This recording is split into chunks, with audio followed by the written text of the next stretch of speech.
আমি জানি যে কোনো সময়ে মালাকুল মউত সামনে আসতে পারে।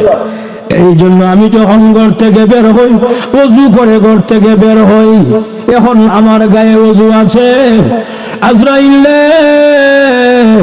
দেখছুনি আমার কান্দের মধ্যে এটা কি আছে? বলে গামছা, ফুলান গামছা। এই গামছাটা হল আমার রাস্তার যায় নামাজ।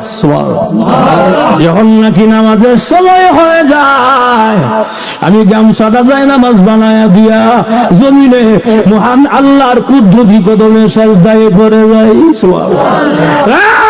আজরাইল অসুবিধা নাই রে, আমি জানি যে কোনো সময় মরণ হবে আমার। তবে আমার মনে হয় আমার পরিবারের সঙ্গে আজকে আর সাক্ষাৎ হবে না, আমার বাচ্চাটার জন্য আর মজা নেওয়া হবে না। অসুবিধা নাই রে, দুনিয়া দেখেছি জীবনের কাউকে যদি ফাঁসি দেওয়া হয় সরকারি আদালতে, জীবনের শেষ মুহূর্তে একটা ইচ্ছা পূরণ করা হয়, তাকে ইচ্ছা পূরণ করা হয়। আজরাইল এটা আমার জীবনের শেষ সময়, আমি জানি না আমার এরকম শেষ ইচ্ছাটা পূরণ হবে কিনা। আমার ইচ্ছাটা হইল আমি এখন আমার গামছাটা জমিনে বিছাইয়া দিলাম, আমার এখন ওযু আছে, আমি 2 রাকাত নামাজে এখন দাঁড়াইয়া যাব।